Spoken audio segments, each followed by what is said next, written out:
Good morning. This is Haifa from the American University of Sharjah with a commentary on the importance of studying world history. The first time I ever took a history course was last year in the International Studies Department at AUS. The first day of class as the words Mesopotamia and Tigris and Euphrates came up, and I was completely lost. My blank expression was in stark contrast to my classmates, who seemed to know everything about everything. When the lecture on the Indus River Valley came up, however, I nodded fervently because finally, here was a topic I knew something about. Why am I telling you this? Well, you see, I knew about the Indus River because it runs through India and Pakistan. And being South Asian, I have grown up with South Asian history. I was always exposed to it through my family. But Mesopotamia and Tigris and Euphrates are associated with Iraq, and thus, I knew nothing about them. In that first world history class I took more than a year ago, I read Buddhist texts, Confucian classics, the Rig Vedas, Zoroastrian texts, and many other primary sources. It was a pool of knowledge I had delved into after realizing how disconnected from the world I really was. This semester, I'm doing my last history course about modern Arab history.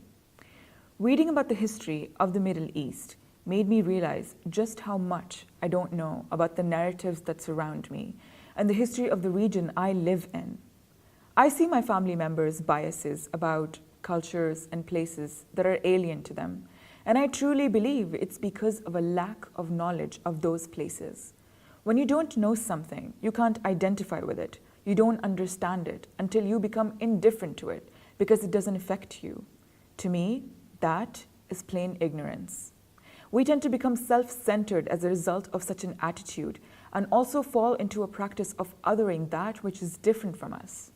Before I took the history courses at AUS, I never knew what the Nakba really was or why Palestinian resistance literature is such a strong form of artistic brilliance. The irony is that I have grown up with Palestinians all around me, but I never took the liberty to dig deep and discover a history that was not my own. Similarly, some of my Palestinian friends know absolutely nothing about the 200 years of British colonialism that marred India's history, or the bloody 1947 partition of the subcontinent that claimed millions of lives and divided families across borders.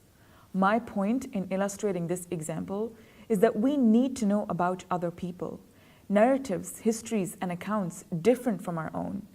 I was lucky enough to take a class where I was captured by Palestinian literature, and ever since I've been asking my advisor about Palestinian art.